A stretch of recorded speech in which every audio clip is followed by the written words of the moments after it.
So today we're going to be installing the BT Moto stacks, velocity stacks, onto the, well, this is going to be an R1250, but of course this is also for the 1200. First step we're going to do here is take off the seat. On this bike it's pretty simple. You just put the key in, the seat here, turn it, and the back seal will come off first. There it goes. The front seat will come off. This is of course a custom Corbin seat.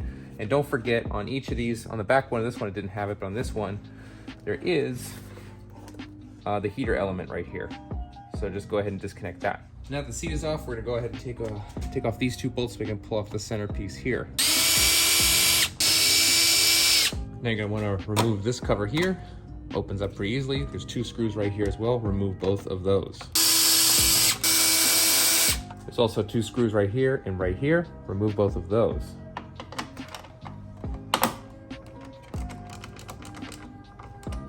Okay, so just as a reminder here, these are T25 bolts. So it's a Torx T25 tool that you need to get all these out. They're a little bit different lengths. Some of them have a shoulder, some of them don't. So I'd recommend separating them out so you know exactly where they go on the motorcycle. Once you remove those screws, there's also a T25 right at the front of this thing.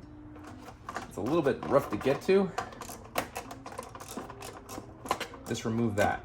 Now all the bolts are out, the centerpiece should come out. There'll be a couple clips, so clip out like this, like that. This whole thing comes out like that.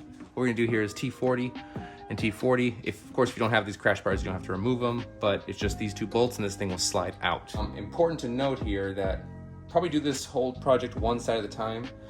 That way, because these bolts are all shouldered and non-shouldered, so it's a little bit difficult to figure out which goes where. So if you do one side at one time, that way you can reference the other side just in case you get lost and maybe there's a bolt that you're like, I don't know where this one goes, it's shouldered, it's non-shouldered. It's probably the best way to do this, one side at a time. Once you pull off the crash bar, you want to remove this bolt, all T25, this bolt, this bolt, this bolt.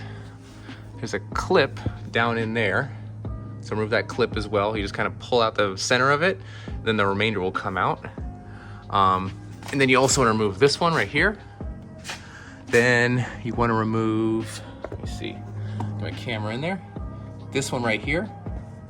And this one right here. And there's one, I think there's only one here on this side. The other side, there's two of them. That's up there at the top. So right there. So those are all the ones you want to remove. That'll get this fairing off, and it'll get this other black fairing off so we can get to the black plastic clip. All right, you can see I pulled this side off now. It's right over there. And now I can get easier access to this clip right here, which I'm just gonna use a pick to pull the center of it out of it. And then this all should kind of pull out because I've got the rest of the screws removed on here. There is like a little slider on this side. I don't know why this thing keeps on blurring. So it'll have to slide back to pull out, but I have to get that clip out first, and I can pull this whole black piece back and it'll expose this right here so we can work on that. Now that you got all of that off and clean the clip, this is pretty free flowing. You can remove this one and then this will just kind of fall out, but pull it back when it comes out because there's a slider on the back end of this fairing. If you just pull it, it'll break, so push it back way. So you see that little slider clip right there? That's where it comes out. And this is over there by that bolt I just removed. So make sure you pull out, pull backwards, and this whole thing comes out. Now we're exposed and we're exactly where we need to be. So the next step here is to get up in here and remove this clip. We try to just cut it out.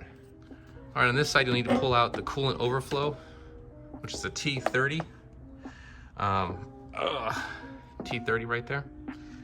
So you pull this out and just kind of move it out of the way for now. Make sure it doesn't spill everywhere. You can see the nozzles right there, so plenty of room here. And now we have room to get in here and cut this. I recommend a pair of dikes and just be very careful. Don't cut the rubber, just cut the metal clamp itself and use the metal clamp provided in the kit.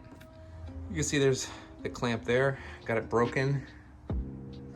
Now we're done down there. Now we're gonna start working up top. Okay, once you cut that clamp off, the air box is right here. Where you access the air filter. So T25, there's 4 screws. I pulled those off. This whole cover comes out once you do that. The air filter will be right here. I've already removed that, of course. All right, you can see down here, that's the stock funnel. That's the one I've already done on this side.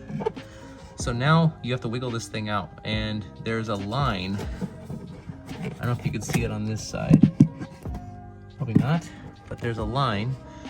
Oh, actually you can see right there. I can put my finger right there. There's a line. See it down there at the base? Pull it towards that line and jiggle it around. This whole funnel will pull right out. These are the stock funnels right here. Let me show you what the revised ones look like. So this is stock. And there's a new one. See right there the huge difference right there. Much shorter stack. So we're replacing it with this one. All right, now I have both of the stacks in here. That's pretty much it. Put the bike back together. Like I said, line those, see that line there at the bottom there? I guess you can put it right there. There's a line, see it? And there's a line also on this one, see it? Make sure the line on the stack lines up with the line on that. And there's also an indentation in the rubber itself down there. Everything lines up perfectly and fits in. And then go ahead and put your clamp on that side and then put it back together and do the other side and you should be done. That's it.